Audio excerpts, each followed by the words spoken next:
Nós estamos numa série de mensagens falando da importância de sermos discípulos, e eu vou pregar aqui uma breve palavra e depois nós vamos ter a ceia do Senhor. E eu tenho certeza que o Senhor ainda vai falar muito ao seu coração. Então nós temos falado muito sobre a nossa missão, que é fazer discípulos. Cada um que está aqui, cada pessoa que crê em Jesus, ele tem a missão de levar Jesus para outras pessoas. E nós temos ministrado acerca disso, sobre esse tema, como é que nós podemos fazer discípulos, como é esse chamado de Jesus para cada um de nós. E tenho certeza que o Senhor vai continuar falando. Semana que vem é a última mensagem dessa série, e hoje o tema dessa mensagem é poder para testemunhar, é poder para ser uma testemunha. E a gente vai entender um pouco aquilo que Deus quer falar ao nosso coração. Queria ler com você Atos capítulo 1, verso 8, que diz assim: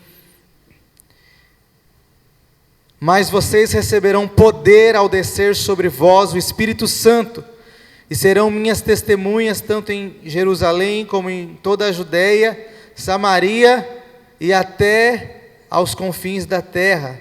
Depois de ter dito isso, Jesus foi levado às alturas, à vista deles, e uma nuvem encobriu os seus olhos. Senhor, muito obrigado por essa oportunidade de ministrar a sua palavra. Que o Senhor fale, Senhor, ao nosso coração, ao coração de cada um que está aqui, Senhor, para a tua glória, que eu te peço em nome de Jesus. Amém. Nós somos desafiados, nessa série de mensagens, a levar Jesus, a ser um exemplo para outras pessoas, a fazer discípulos, ou seja, me parecer com Jesus e, consequentemente, as pessoas desenvolverem uma vontade de serem parecidas conosco. Imagina isso, irmãos. Você começa a andar de acordo com a palavra de Deus, a sua atitude começa a se parecer com Jesus e as pessoas começam a querer parecer com você. Não, eu quero andar igual ele, eu quero andar igual ela, porque ele é diferente, ela é diferente. Esse é um desafio para nós, amém? Mas eu queria te dizer que a gente pode se esforçar muito para isso. Eu tenho certeza que muitos irmãos já têm se esforçado, Você tem sentido esse chamado no seu coração. Mas eu quero te dizer que o seu esforço, ele não é suficiente. Ainda que você faça tudo, não será o bastante. O próprio apóstolo Paulo, ele diz assim: olha, o bem que eu quero fazer, eu não faço, mas o mal eu faço.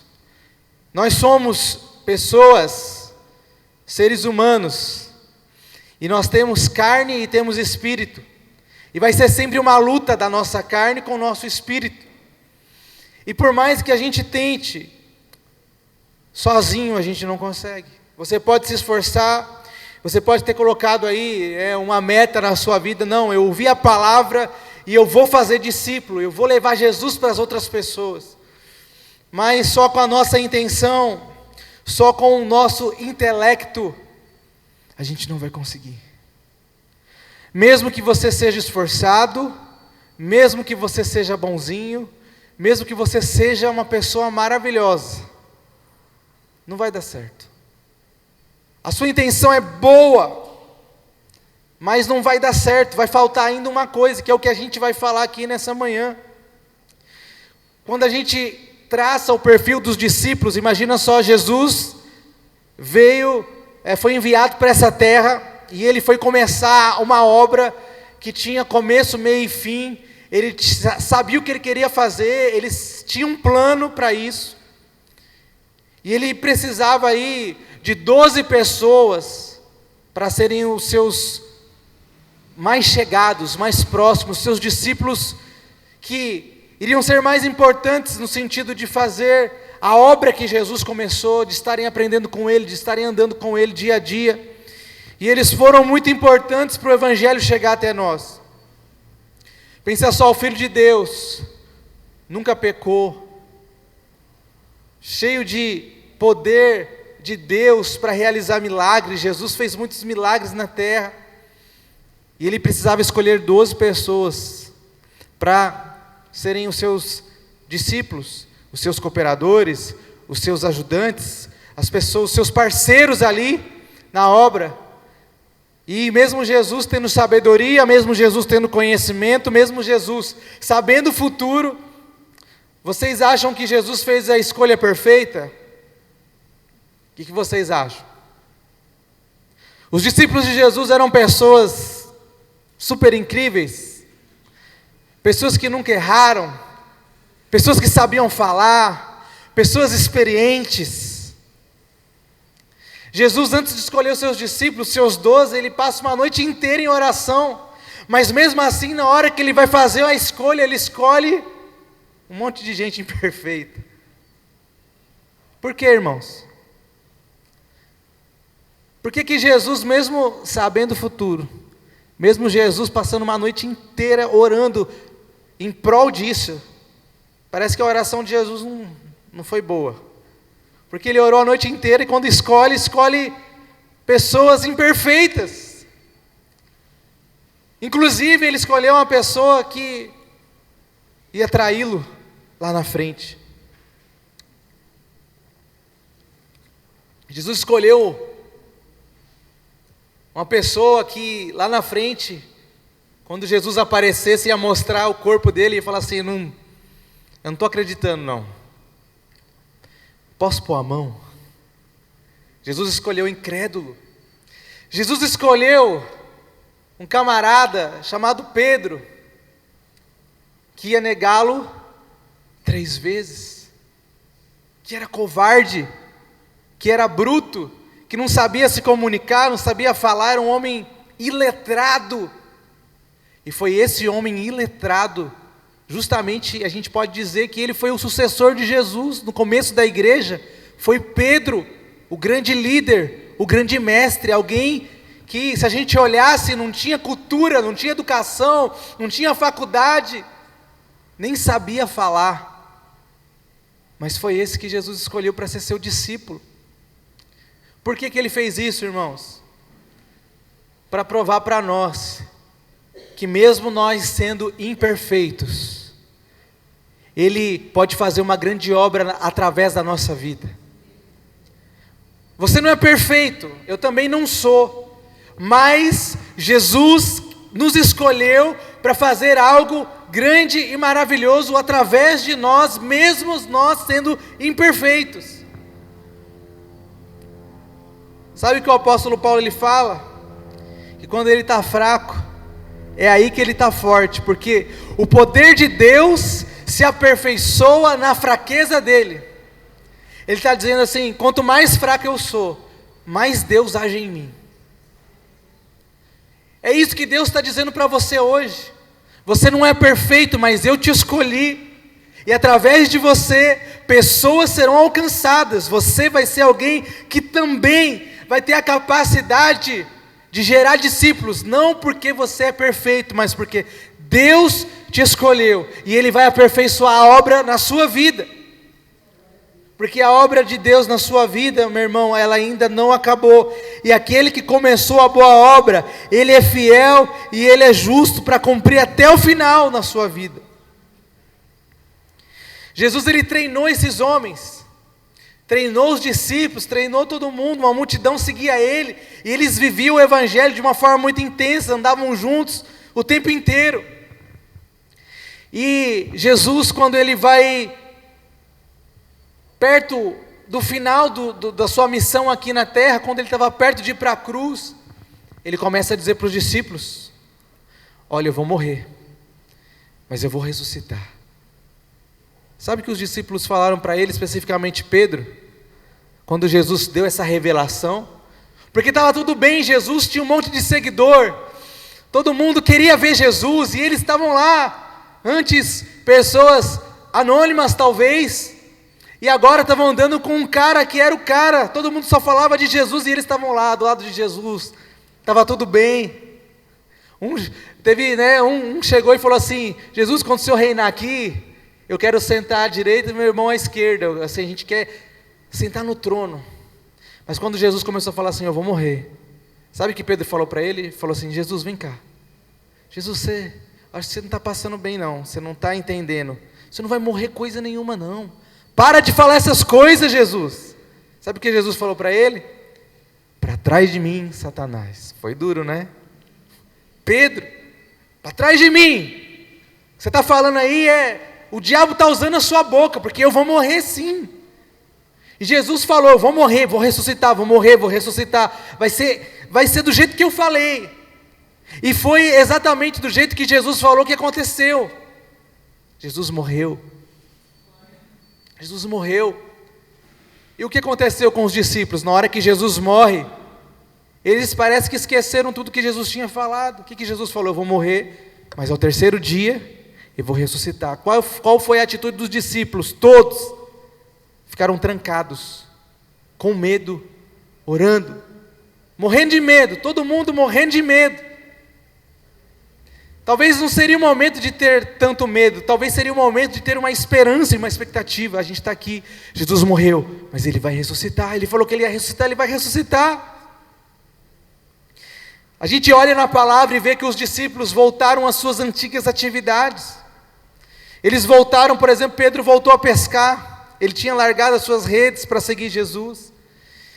E quando as mulheres vão ao túmulo de Jesus, qual é o primeiro sentimento delas? Roubar o corpo de Jesus.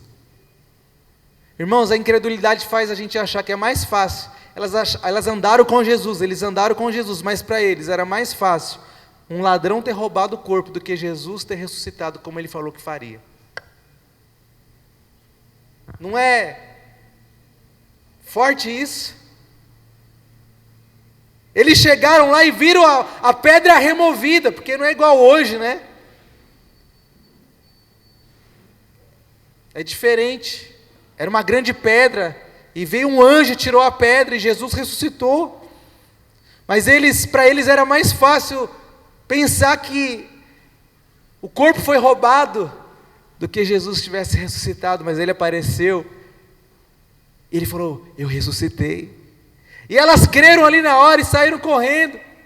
E aí chegou um momento que estava todo mundo dentro da casa, orando. E aí Jesus chega e atravessa a parede. Imagina, irmãos.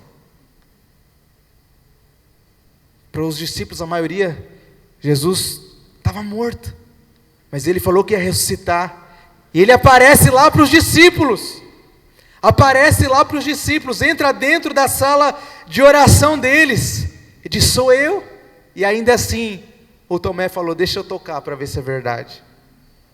A gente canta uma música que a gente gosta, né? Que é a música Emaús.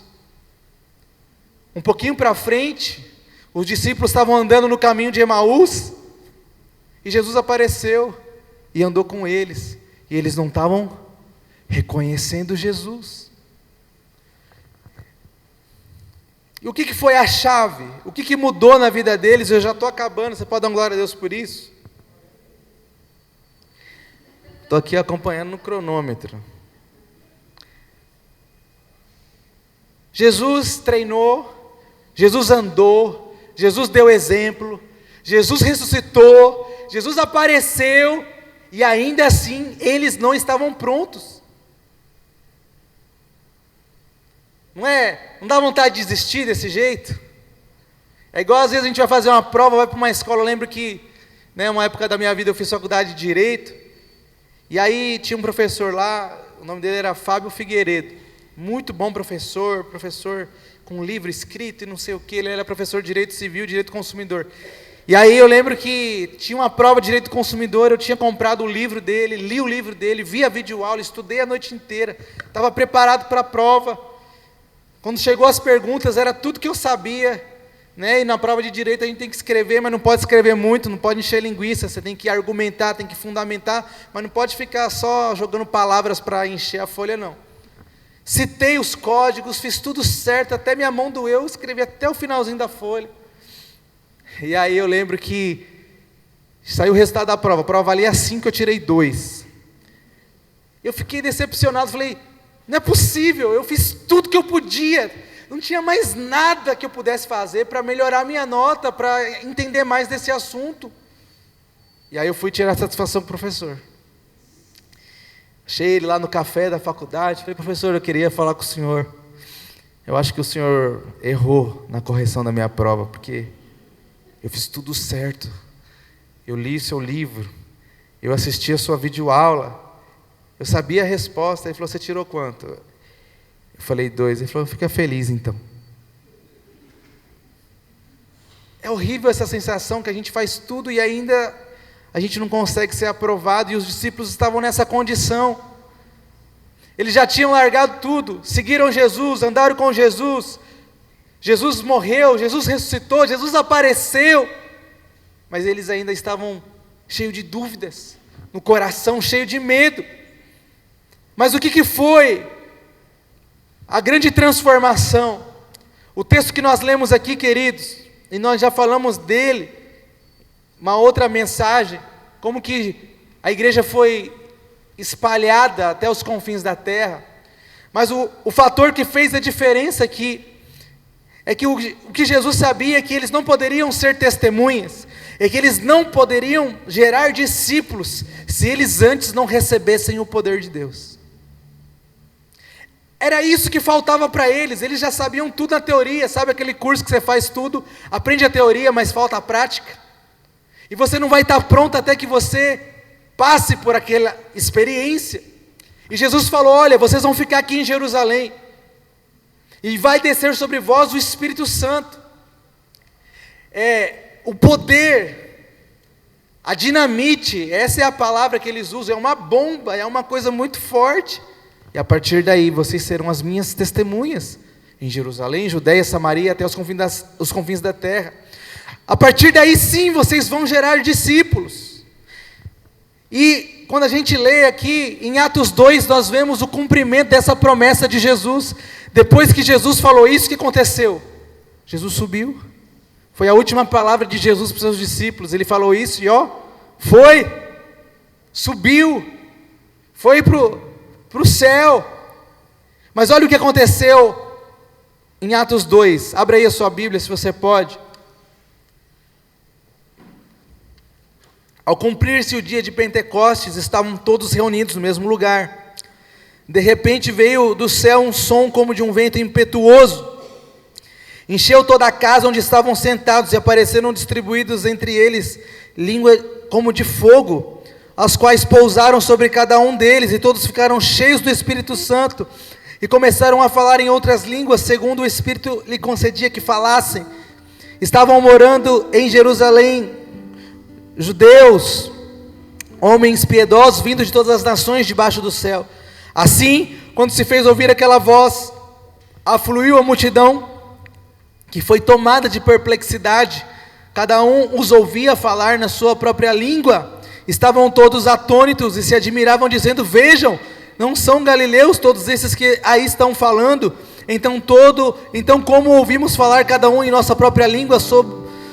Somos partos, medos, elamitas e os naturais da Mesopotâmia, Judeia, Capadócia, ponto da Ásia, da Frígia, da Panfilha, do Egito e das regiões da Líbia e das imediações de Cirene, e romanos que aqui residem, tanto judeus como prosélitos, cretenses e árabes. Como ouvimos falar sobre as grandezas de Deus em nossas próprias línguas? Todos, atônitos e perplexos, perguntavam uns aos outros: o que será que isso quer dizer? Outros, porém, zombando, diziam: estão bêbados. Então Pedro se levantou, junto com os 11, e erguendo a voz, dirigiu-se à multidão nestes termos. Pedro, ele começa a pregar. Aleluia.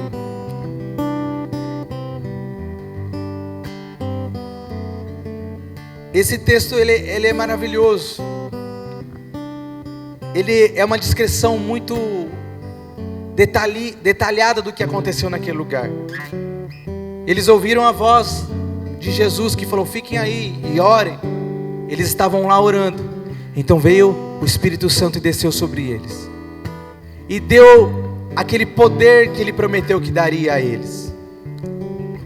E uma coisa incrível aconteceu. Eles foram visitados com um dom maravilhoso de falar em outras línguas. E existiam pessoas, como eu descrevi aqui, de várias etnias, nações, romanos e árabes, você acha que a língua de um romano e de um árabe é parecido, o idioma? Totalmente diferente, uma coisa não tem nada a ver com a outra. Mas quando eles receberam esse poder de Deus, essa visitação do Espírito Santo, que foi precedida de sinais, inclusive físicos, veio um vento, que eles ouviam o barulho do vento, e eles viam como se fosse um fogo sobre a cabeça deles. Então eles começaram, cada um na sua língua, a falar sobre as grandezas de Deus, mas todo mundo entendia o que todo mundo falava. Todo mundo entendia o que todo mundo falava, mesmo sendo pessoas de distintas nacionalidades, e que todos falavam era sobre a grandeza de Deus. Então todo mundo ficou perplexo, todo mundo não estava entendendo. Então Pedro se levanta e começa a pregar, e começa a falar: isso que está acontecendo é o que foi profetizado por Joel. Nos últimos dias derramarei do meu espírito sobre toda a carne. Vossos filhos profetizarão, os velhos terão visões. E ele começou a pregar.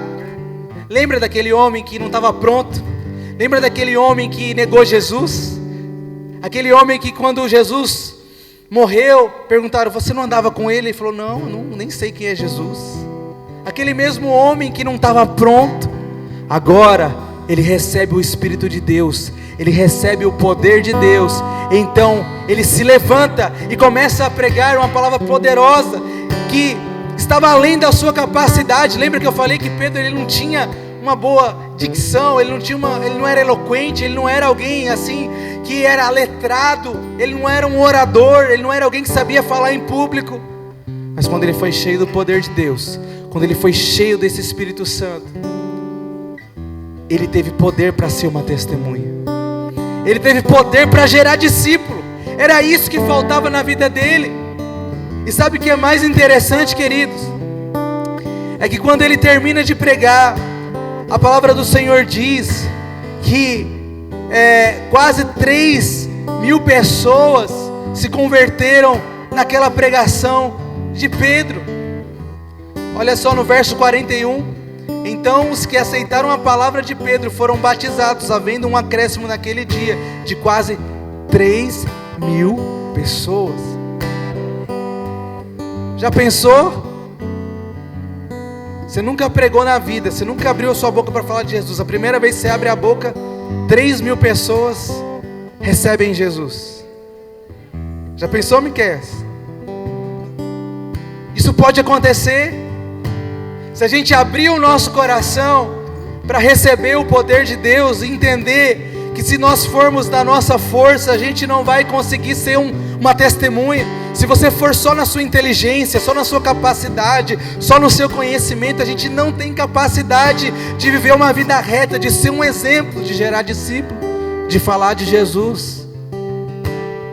Mas se a gente receber o Espírito Santo, se a gente for cheio do Espírito Santo, se a gente tiver o poder de Deus na nossa vida, vai ser natural.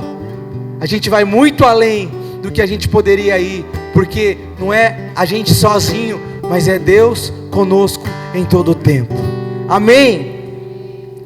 Eles receberam algo imediato, e aqui eu só quero deixar 3 pontos rapidamente.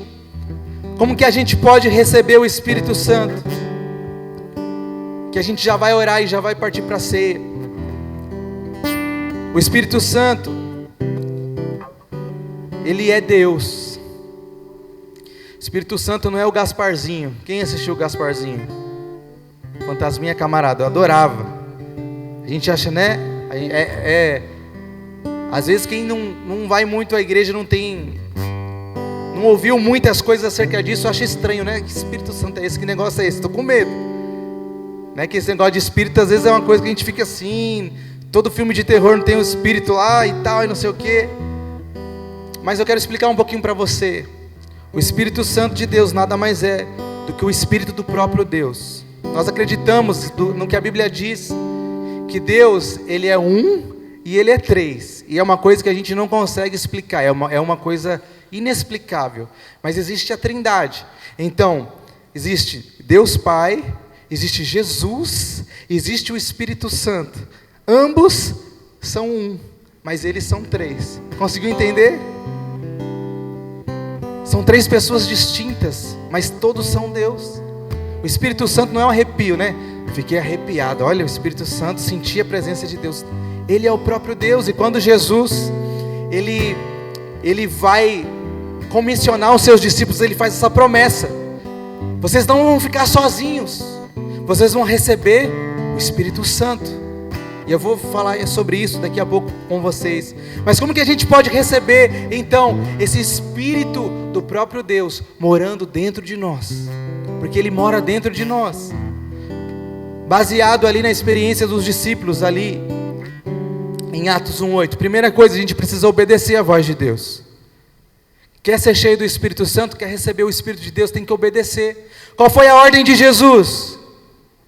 Ficar em Jerusalém. E onde eles estavam? Em Jerusalém. A gente precisa viver uma vida de obediência à palavra. Tudo que a gente precisa saber está na palavra. Mas também, queridos, Deus, Ele fala conosco. Deus fala coisas específicas com você e comigo. A gente precisa aprender a destravar os nossos ouvidos espirituais. Porque às vezes Deus fala assim: vai para a esquerda, e a gente vai para a direita. Tem tanta gente aqui que Deus está falando, Deus já falou, Deus quer que você faça algo, Deus quer que você mude alguma situação, Deus quer que você seja diferente. E a gente muitas vezes não obedece. Deus está falando, Deus fala o tempo todo. Deus falou para Jonas: vai lá para Nínive e prega o arrependimento.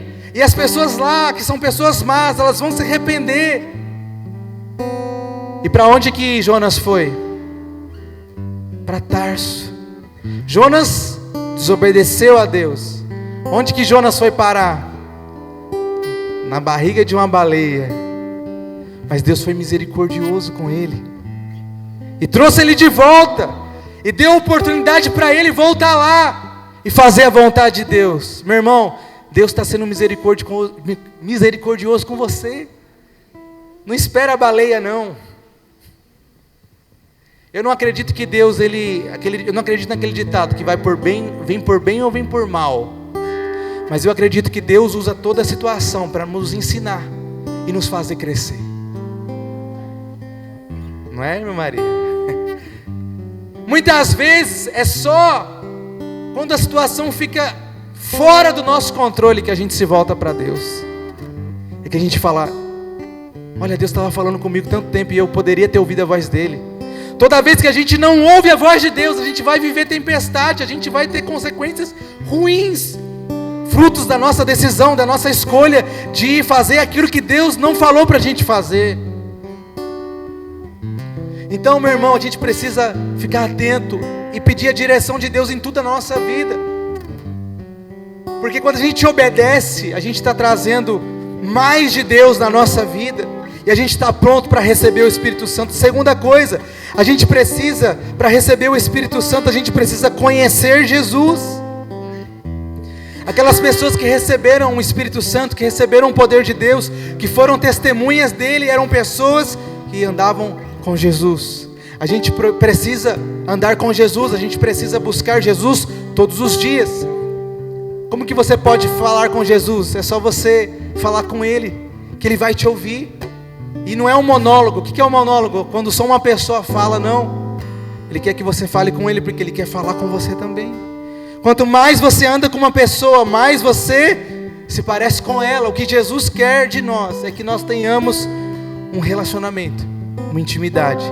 O que Ele quer comigo e com você é que nós sejamos amigos. E por último, para a gente receber esse poder para ser uma testemunha, para fazer discípulo, a gente precisa crer na promessa. A gente não recebe nada daquilo que a gente não crê. Se a gente não acreditar, a gente não vive. A Bíblia ela vai falar sobre vários dons espirituais. E só recebe aquele que acredita, aquele que crê. Então são várias promessas. E eu quero compartilhar aqui com você, para a gente encerrar essa mensagem e a gente orar juntos. A primeira está lá em Atos 1:8, que nós lemos: e recebereis poder ao descer sobre vós o quê? O Espírito Santo. E eles creram, e eles receberam. Agora eu queria ler com você aqui João 7:37. que diz assim: no último dia, o grande dia da festa, Jesus se levantou e disse em voz alta: se alguém tem sede, venha a mim e beba. Quem crer em mim, como diz as Escrituras, do seu interior fluirão rios de água viva. E isso ele disse a respeito do Espírito que os que nele crescem haviam de receber, pois o Espírito até aquele momento não tinha sido dado, porque Jesus ainda não havia sido glorificado. Jesus já estava dizendo: olha, quem tem sede, vinha a mim e beba, porque quando eu subir aos céus, eu não vou deixar vocês sozinhos não, eu vou enviar o Consolador, eu vou enviar o Espírito Santo. Foi uma promessa, mas todos aqueles que nele, em mim, crerem, esses vão receber. Agora aqui, João 14,